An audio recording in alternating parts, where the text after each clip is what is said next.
I'm Jesse Jackson Jr. Welcome forward to the Jesse Jackson Jr. Show on KBLA Talk 1580. This is Fat Meat Fridays. Our first hour with Ted Williams was, well, nothing less than extraordinary, and I don't expect anything different in our second hour. In our second hour, Gina Towns joins us. She is the president and CEO of 519 Productions and the executive producer, director, and creator of the Jesse Jackson Jr. Show. Our entire lineup, Monday through Fridays. Gina is the coordinator and the creator. She's a graduate of Hampton University with a degree in mass media, communications, and arts. Gina also earned a master's in theology and social justice from Princeton Theological Seminary. She is the co-producer of the Emmy Award-nominated documentary Hampton University, One of the Wonders of the World. Gina, welcome forward to the Jesse Jackson Jr. Show. Hi, Jesse Jackson Jr. How are you, Gina? I'm great. Good. I'm good. What a great week. What a fun week. But what? Thank God. It is Friday. Amen. Yes, and like the rest of our comrades at KBLA, we may not be seeing one of our previous shows, but we are here to recap the week. We want everybody to, if you missed something, we want you to go back and download the podcast, and we are ready to jump right in. I feel like Barbara Arnwine right there when I say, hey, let's get right to it. So let's do that. Let's talk about our guest, our favorite millennial, who is on every week now on Monday in our first hour, Ernest Krim III. You know, I think this generational outreach is particularly important. Ernest has nearly 4 million followers, and he is quite a social media presence. But more importantly, Gina and I have made the determination that we're going to have to pass knowledge on to the next generation.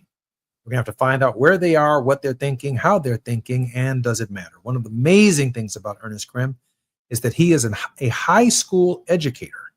And therefore, he spends time with our young people trying to figure out what's in their head and also figure out the best ways of communicating with them. And one of the things that we've learned over the course of our program, Gina, is that not only are we in time, that is in the present, the very moment that God has given us to live, but we are in time as a result of overtime. That is all of our history as a people, even that predates 1619 to the present, does matter to who we are in the present. In this moment, Gina, I think about the movie Amistad, when the character that played Joseph Cinqué was asked a question by John Adams, who tried his case. Do you think you'll be alone in the courtroom? And Joseph Cinqué says, since the beginning of time, everything about my DNA, all of my ancestors will be there with me because I am the point of everything that they have ever been about. And so obviously their freedom matters. Gina, Ernest Krim covered all of that for us in the millennial segment. He sure did. We asked what millennials were thinking. And, you know, I think as you mentioned to our audience, and and to our family here, we are looking for ways to bridge the gaps between the generations, because there just simply is not an opportunity to know history unless you're close enough to it to have either witnessed it or heard a first person witness. And so one of the things I thought was very interesting about Ernest on the show is he said that millennials are looking back at their faith, or forward at their faith, I suppose, because he says a lot of people are starting to go to church now. And these are people who now have a mortgage. They have children and are trying to make their marriages work and just make ends meet. And I thought it was great to hear him saying that, you know, a study of the civil rights movement and a study of strength in the community suggests that we have to be in a meeting place, or we have to be in a place where the mind meets together. And that really tied in very well with our weekly host of The Faith Not to Fall, Terry Hord Owens, who wrote an amazing book called Staying at the Table. And Staying at the Table is an encouragement for church folk and non-church folk to stay at the table, stay engaged, stay involved, and bring your faith and all of your praxis, the life that you live in your faith, to the table with you. Gina? Yes, and you know, I think for both of them, we talked about community. And so you're talking about community and bridging generations together. And so the great thing is that Ernest's show is called What's Love Got to Do with It? Community Building Common Unity, or common unity that builds community. And that is a key role, as the pressure mounts, as we see things that are being maneuvered that you feel like you have no control over. But what you do have control over is you. So getting back to a place where we can build together, we can build strength of mind, body, and spirit is really important. And Terry talked about, being the leader of a church that is predominantly Caucasian, with some other people in it. And the call that is on the church to be Jesus while we're sitting at that table, to be the justice that you see before you, and to really step forward to protect everyone at God's table. Yeah, I thought it was really interesting that Terry, one of the fascinating dynamics about the creation of the show is that she reaches up, she watches the show, and she reaches up and she brings points that Ernest talked about down to her show. And in her show, she offers a theological, a spiritual, and a context by which we approach and engage these issues. I'm Jesse Jackson Jr. This is KBLA Talk 1580. You're listening to Fat Meat Fridays with Jesse Jackson Jr. and Gina Towns. When we come forward, more on Fat Meat Friday.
I'm Jesse Jackson Jr. Welcome forward to the Jesse Jackson Jr. Show on KBLA Talk 1580. This is Fat Meat Fridays with Gina Towns.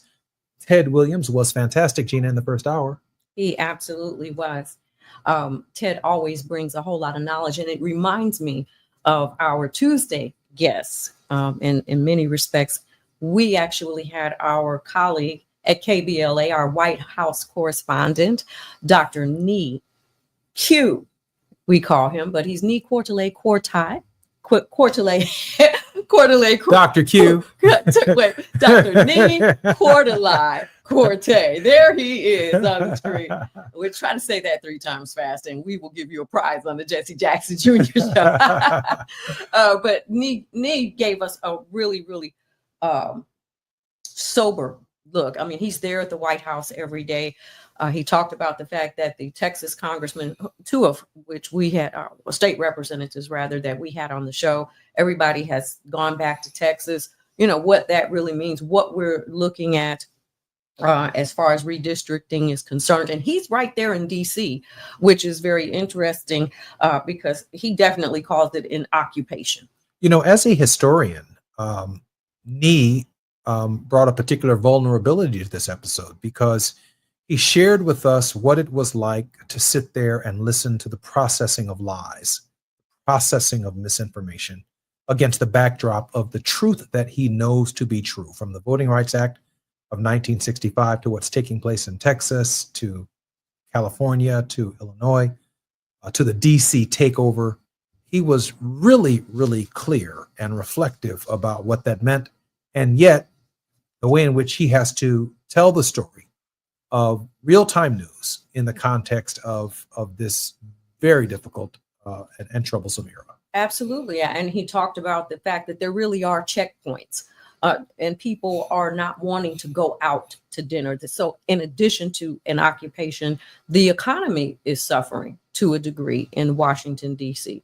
And you all also talked about the fact that D.C. is one of the most populous areas in the country as it relates to upwardly mobile African Americans who recently, many of whom were employed by the federal government, who were laid off. So it's a very interesting dynamic going on in the nation's capital. And I know I was probably typing in the chat at the time, well, isn't this really about protecting the White House? Isn't this really, I mean, there's an occupation, there's a challenge, there is, and then we also had a federal judge during the week that just said, hey, you know, we can't take over the DC police. You don't have the jurisdiction to do that. But it seems to me that in the same way that you want to have the White House protected during times of war, which of course, you know, keep your flag staked at the White House. The march was on from the South to the North to the White House to take it over. I mean, and I guess we could look at that as January 6th as well. But is that what we're really looking at? I think is one of the things that I wanted to ponder and dig into a little bit deeply today. What do you think about that? You know, Gina, I don't know another way to interpret what's taking place other than the fact that the United States is in some kind of civil war. It just is in a civil war. It's not a hot civil war. You can call it, I don't even think you can call it a cold civil war. It is a civil war. It is divided between red and blue. The states are reacting to other states. They are in rebellion. The redistricting is in rebellion. The racial issues are reflective of the rebellion, and people are taking sides. America is in some form of civil war, and I think Dr. Q actually sees it. I think he understands it. I don't think anyone wants to call it exactly what it is.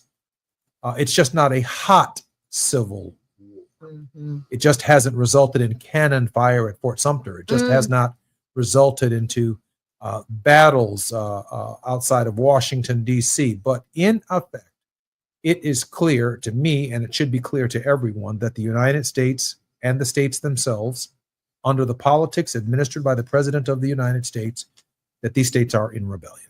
You know, I think what's interesting to me, because I feel like many communities, not just our community, I mean, conversations that go on, even the conversations that you see in social media, nobody's really discussing this. We complain about a lot of things, and we joke in our community in particular about the barbershop and beauty shop talk. But the truth of the matter is if we continue down this course, there's going to be no reason to really talk about the economy. There's going to be no real reason to talk about crime and the things that we want to see changed, that an improvement to education, though, you know, we see the Department of Education being gone. I mean, it's amazing to me that the conversation about democracy and about our very existence as not only a country but as a community inside of it is not more of a hotbed conversation. And I think that's why we try to keep it in front of people. And I know people sometimes don't want to talk about it. You want to have some sort of way to escape it, but we've done a long time of escaping. We've been a long time of having parties and barbecues, and so now it's past time, as Barbara said. Come on, folks. Get with it here. We've got a short window. I mean, she put it right where the goats can get it, as she always does. Oh, there's no doubt about it. Barbara Arnwine is crystal clear. She understands, I think, without calling it a civil war, that's exactly what we're looking at. And, we're going to have to navigate this space very, very carefully. And I think I now know exactly how to approach the Barbara Arnwine participation in the programming. Yeah. I just have to begin the program by saying 1, 2, I've got 3, a countdown for go. 5, I worked on a countdown. 4, 3. 36. Here goes Barbara. It's gonna be a countdown. It's gonna be great. You're gonna love it. But I feel like Trump right there is gonna be great. Big beautiful clock. But anyway, I really do think that we have to focus on where we can go. And Barbara is the founder and president of the Transformative Justice Coalition. And so if you have an opportunity to visit her site, there's always something going on. There's a great focus on Congressman John Lewis's work. And so Getting Into Good Trouble is what she specializes in. And she works with all the other organizations. So I hope people will take the time to go and visit the site and see where we can actually get involved. Gina, on Tenacious Tuesdays this week, I think we also had an important stop by from Dr. James Ogilvy. That was the Wednesday, Wealthy Wednesday. Was that the Wealthy Wednesday? Yes, Wealthy Wednesday. Where are we now? We are on Wednesday. Jesse, where are we now? And Gaza was the title of that show. And the question really became, are we numb on morality or are we numb on immorality? I think that those of us who understand the significance of what happened on October 7th, certainly we empathize with the people of Israel and their right to exist and their right to security. We certainly understand the history of the creation of the state of Israel. But I think many of us in our thinking have evolved to the idea that people should be able to live together, side by side, together in peace as brothers and sisters. And therefore, what happened on October 7th was horrific. But also the starvation that we're seeing in the Gaza, the treatment of innocent women and children under occupation by the Israelis is also, Gina, something that's too unbearable to watch. And the United States, therefore allowing it to happen, must accept responsibility, moral accountability for its behavior. I have to think that when I am listening, and that's what I get to do each week and each show, I get to listen to the conversation, and everybody knows that's on the show that I write a lot of notes. I'm asking questions. And so you just said a question that I'm sure I posed in the chat. Why is it that we have such a difficult time? Is it that we feel like we can't change a situation? Because how long will we watch and hear the news to say that these children are starving, adults are starving, and no one is coming to their rescue? Why can't we just stop it? I mean, I think that's a very valid question. Why can't we just stop it? You know, when you think about some of the survivors of the Holocaust, Viktor Frankl, when he wrote Man's Search for Meaning, and I think Martin Buber and others who survived this horrific event in human history, many of them documented it.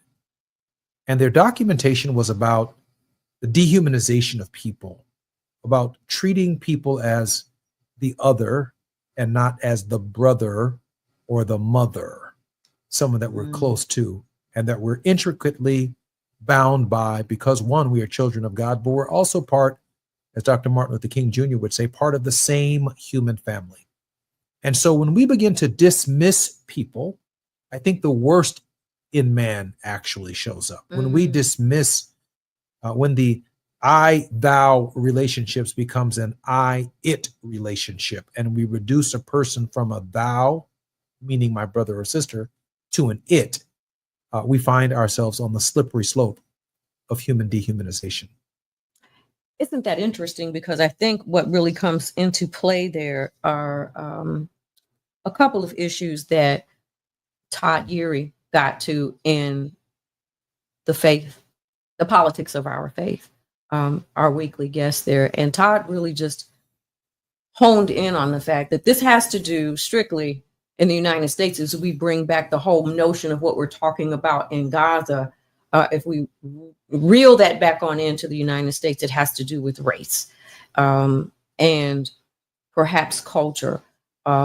The goals that are in front of people when they want to go marching down a path. And of course, in this country, we have heard the dog whistles. We know the dog whistles well that signal this is a white nation. We are all for deportation. We've heard those kinds of things. And how that makes us feel, and especially, as we tie the whole week together and we think about generations who have never specifically experienced that, though you have to a degree, because you do have the incidences that we hear about, like George Floyd and Trayvon Martin and, Freddie and Philando. I mean, I can go on and on with all of that. But, and we also brought into our show this week, Jelani Day. And we have had his mom on. You are going to be speaking there this weekend at the anniversary and the fundraiser. But it really does get down to, and I was looking at signs yesterday while I was walking, Black Lives Matter. Some people feel like Black lives don't matter because they feel compelled in a majority society to let you know that all lives matter. Well, we wouldn't be saying that Black lives matter if there wasn't a problem with looking like Black lives do matter, if there wasn't a threat towards Black lives. And so even as we think about Jelani and the fact that there's not even an investigation, and that we see a pathway that is being forged to dismantling everything from the civil rights movement. And that was, the close to Barbara. And then Todd talked about it on Wednesday on his show, that the Voting Rights Act history lesson that you guys gave is certainly in jeopardy. And it begs the question that we are in some test cases for running democracy into the ground across the nation. The Jelani Day story strikes me as particularly sensitive on the question of a mother's suffering. How much can our mothers take? How much more can they take? And these investigations are about absolution. It's about the truth. It's about trying to assuage someone's fears. It's about helping remember their loved ones, not the way they ended up, but the way they were, and resolving any unanswered questions. And to live a life with unanswered questions about the loss of a child, about the dismemberment of their body, has to be one of the most horrific existences of all times. And yet we see strength and resilience in Sister Day that we should all be particularly grateful for. I want to fuse some of the thinking between if I can for a minute, Gina, between what Dr. Zogby brought up and what S. Todd Yeary talked about. And that is, the idea that no Martin Luther King Jr. has emerged in the Israeli oppressive experience, and that no Martin Luther King Jr. has emerged in the Palestinian experience of oppression. And yet what we know is that there must be people who risk for peace, even if it costs them their own lives in the struggle for justice, for fairness. And both sides, seem to have dug in. And some of the lessons learned for risking for peace seem to be lost. It does take sacrifice. I mean, you almost know going into this kind of struggle especially for our elected officials who've already been censured, who have already been thrown to the ground and handcuffed or arrested for simply doing their job. Um, but it's a high calling. And certainly when we come back, as we complete the rest of the week, in the things that were talked about as the week, and I love the way you always talk about how Johnny Mac's show, the World House, pretty much is a summation of the things that we end up talking about. And so I will look forward to continuing down our trek when we come back, because we're going to visit our conversation with Josie Matthews on Worldwide, so we can see what everybody else is thinking and then bring it on home for the World House. You're listening to the Jesse Jackson Jr. Show on KBLA Talk 1580. When we come forward, more with Fat Meat Fridays and Gina Towns as we recap our week on the Jesse Jackson Jr. Show.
Here we go. I'm Jesse Jackson Jr. Welcome forward to the Jesse Jackson Jr. Show. This is Fat Meat Fridays with Gina Towns. Gina, welcome forward to the Jesse Jackson Jr. Show. Hey, Jesse Jackson Jr., we are back. Gina, so we were picking up on the remainder of our week where we reflect upon what was said, how it was received, and some of the challenges that were presented. I before we get to Worldwide with Josie Matthews, I want to talk about something you said. I wrote in the notes that Jesse rejects the notion of the importance of the first, this or that, because it's important to focus on character and community more than having the first woman, the first Black, even though these milestones are important. So how important is that? And how do we get past the notion and our expectations when people can't meet them, when they're the first? I wish I had well, first of all, the foresight and the recognition that we are still celebrating the first African American to do anything. First Black president, first head of this company, first head of this university, the first this or that. And from Claudine Gay to Barack Obama, not only is our firsts short-lived, but when we get there, somehow and seemingly we are more concerned about legacy and a lot less concerned about what we need to accomplish in real time that other people have taken advantage of that we did not take advantage of for our own people, like putting our people in place, like making sure that the things that African Americans and others have historically fought for are actually handled. Maybe not before the media, but they're done so that we can take credit for having gotten them done. Some of us just get there and we get, Elijah Cummings once told me that there are 3 phases that an African American legislator goes through. He said the first phase is we have to learn how to finesse the rules. You've got to understand this man's game, finessing the rules. He said the second phase is, he called it actualization. He said, we've got to, once you understand the rules, we got to get something done. And then he hit me with the one that hit me upside my head that changed my life forever. He said, those are the first 2 phases, but then there's the third phase.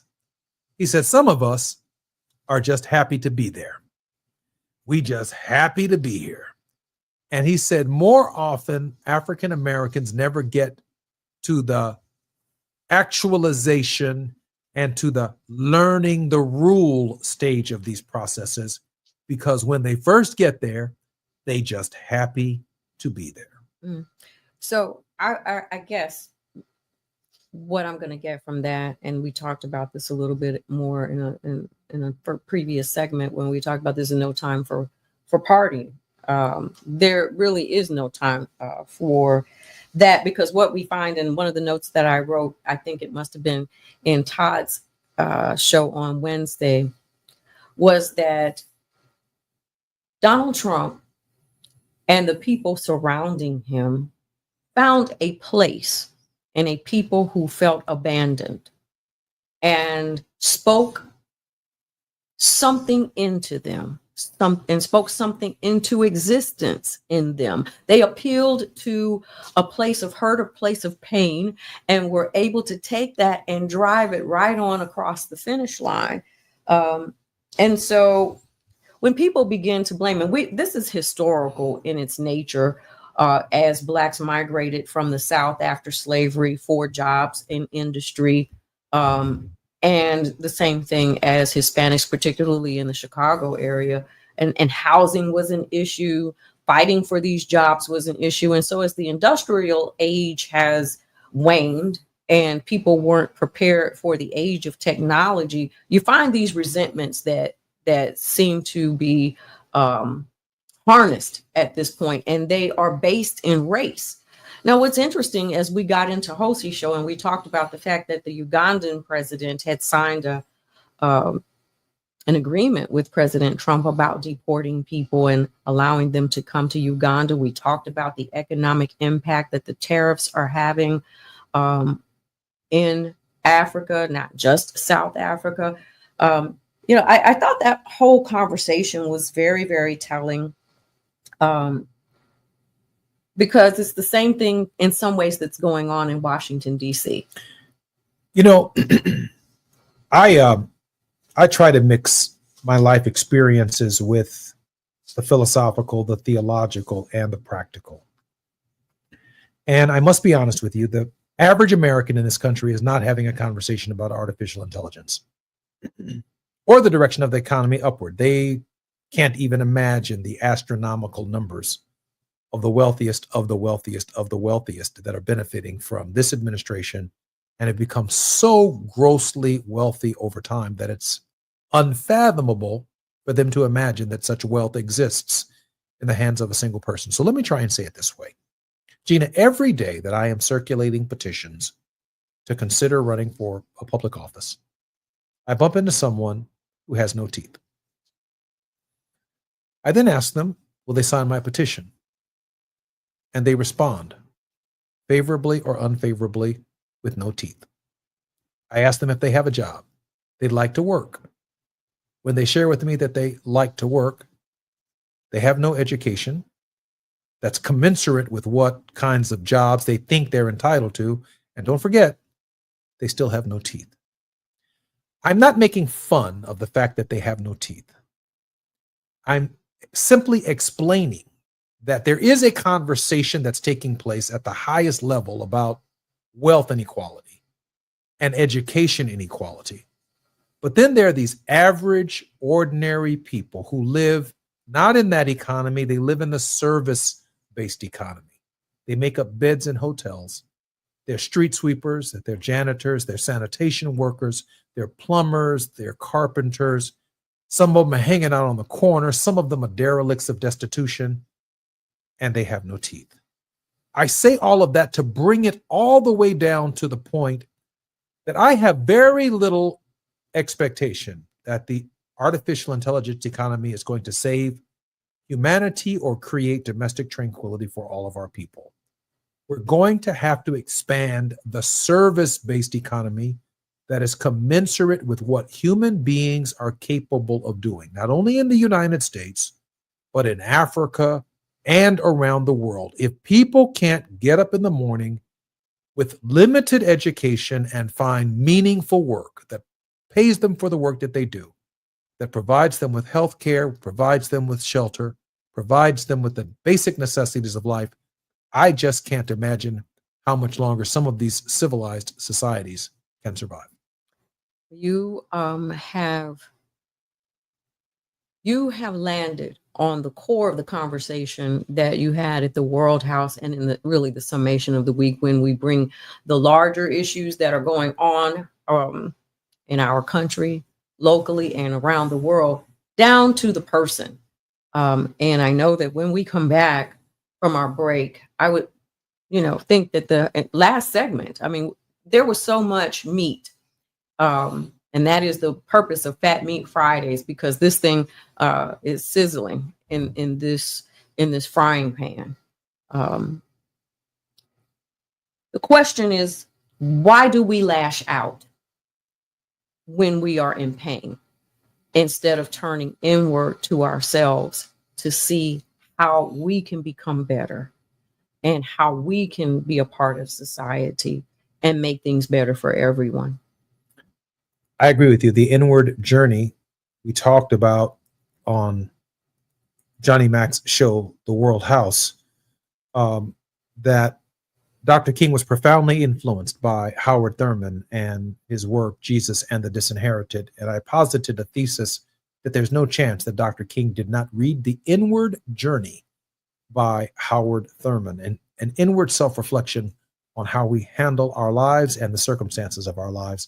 I'm Jesse Jackson Jr. When we come forward on the Jesse Jackson Jr. Show on KBLA Talk 1580, more with Gina Towns, Fat Meat Fridays, and Reflectivity on the Jesse Jackson Jr. Show.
I'm Jesse Jackson Jr. Welcome forward to the Jesse Jackson Jr. Show on KBLA Talk 1580. Gina Towns is a recording artist, a record producer. She's a graduate of Hampton University, a graduate of Chicago Theological Seminary, and she's the creator of the Jesse Jackson Jr. Show. And on Friday, we call it Fat Meat Fridays because we believe that fat meat is greasy. And we reflect upon the fat meat that we've chewed on all week. Gina, welcome forward to the Jesse Jackson Jr. Show. Yep. And from that fat meat, Jesse Jackson Jr., we learn to discern the times, when the clouds gather, it's going to rain. And so you get an umbrella, you get your boots out, or you stay home. Make sure your windshield wipers, if you want to plan a little bit early, make sure your windshield wipers are working in your car, that you avoid the puddles on the street. And when we were talking with Johnny Mack, I put in the chat that one of the things about our society as we create the world house, and we look at the moral arc that we want to bend for everyone,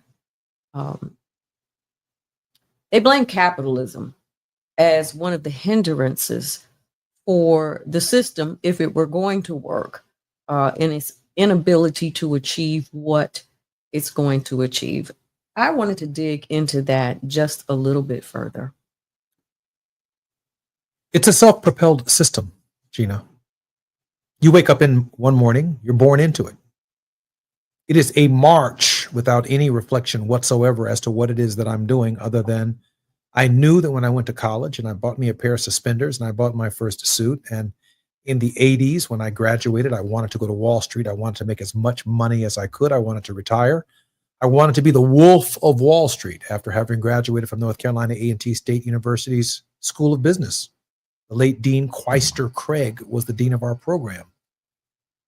And life teaches you the reflection that which you thought was important is not as important as it is. But you're born into it. You're born into the rat race of that which is our economic system, the innovation, the self-propelled nature of radical individualism. And oftentimes you don't have to spend any time reflecting upon your neighbor or the needs of anyone else or a society. It's not like we're born into the ethic and the ethos of Jesus of Nazareth. It is something we come to learn, something we come to understand over time. Usually in a church, or maybe through self-reflection, or maybe even through the Bible, or maybe even through various other religious systems. We are just not born into a system where everyone wakes up in the morning loving each other, or caring for each other, or concerned for each other. It seems like it's something we come to later in our lives, and that's after we've taken a wrecking ball to everyone else's life. And so what would be a system that we are born into that would allow for care for others as the first ethic of one's life, and not as some kind of second fallback plan when you realize the limitations of your own finitude and what you cannot accomplish without other people? What does that require? Because I was writing in the chat that we do not voluntarily circumcise our heart. Our heart speaks to what comes out of our mouths. Our heart, our consciousness, as a result of what's inside of us, dictates the acts that we either do or neglect to do in the world house. And so apart from the study and the ethic that you look at with Gandhi, with Howard Thurman, that translates on into Martin Luther King, and might I say that the basis of the life of Jesus of Nazareth, basically who changed everything, the entire calendar and the thought process about forgiveness and how we treat one another, Everything is right there. And so if we fail to seek that process, because it doesn't just fall on us like rain, it just is not something, as you did use the coconut phrase earlier in the week, that it's just not like a coconut that falls out of the sky and hits you in the head and ding, you are a better person. What does it take to make people really seek these things? And will there ever be, if there is such thing as a narrow road or a broad road, what is it that makes somebody want to get on a narrow road to pursue justice? It seems like some people just have that innately in them, and other people just have an innately evil is the word that we've been calling what's going on, evil spirit. Jesus, for some people, it's a confrontation with injustice. Some people don't fight for racial justice until they're victims of racial prejudice, racial discrimination, or disparate treatment. And deep down in their core, they know the treatment is so wrong that it changes the trajectory of their being. Some people get up and read the Bible, they preach it, they talk about it from a very comfortable middle-class perspective. But I'm telling you, when you read the Bible from a hospital bed, and you're looking at the last few days of your life, the stories take on a new meaning. When you read the Bible from the perspective of being incarcerated, the number of men and women in the Bible who've served some time or were criticized or found guilty of some felony, the Bible takes on new meaning, and it adds more courage to the circumstances of the life that is experiencing it in real time. The Bible itself is neutral to humanity. Believe it or not, Jesus did not speak English. It's neutral to humanity. What you bring to the Bible is your experience. You bring to it your life. You bring to it the reality of interpretations that are searching for some hope, some good word in a good place, in spite of the condition that you find yourself in. And so when we think about Jesus of Nazareth, we don't just think of him as a savior. We think of him as a wonderful counselor. And I posited the thesis that I believe that Jesus of Nazareth, for the 30 years of his life that are not recorded by the Gospels, that he must have been a doctor. He learned how to heal. He learned how to deal with shame, blame, guilt, resentments, and regrets. He was a psychiatrist. He was a social activist. He was a blood specialist, healing women with issues of blood. He was a hygienist, baptism and cleansing the body, the spirit, and the mind. The Jesus of Nazareth had to have some medical training, however fundamental it was, or however it was at that time, without the technology and the sophistication.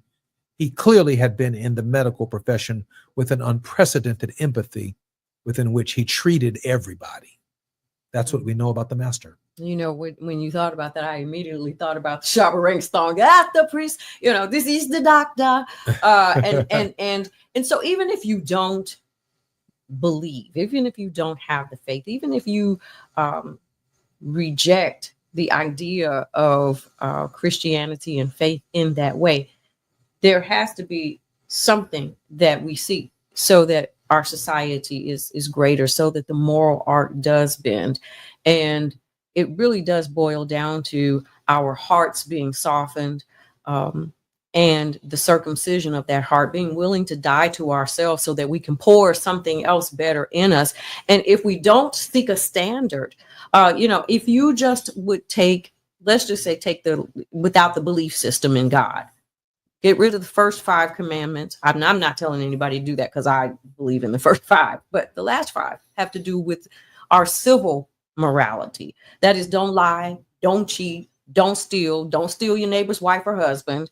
Those last 5 will get us pretty close to the World House experience and a little bit more heaven on earth. Jesse. I'd like to think that's true. The commandments have been with us for more than 3,000 years, and we still find ourselves where we are. Obviously, people read them, but it hasn't changed where we are. But have they digested them? Have they chewed them? Have they turned the fat meat of the commandments into the kind of grease necessary to understand that fat meat truly is greasy? It's clear to me that when we reflect upon these issues on Fridays, we have a lot to talk about. Gina, can't wait to see you next week. I will look forward to you on Moving Mountain Mondays. I'm Jesse Jackson Jr. You've been listening to the Jesse Jackson Jr. Show on KBLA Talk 1580. Until then.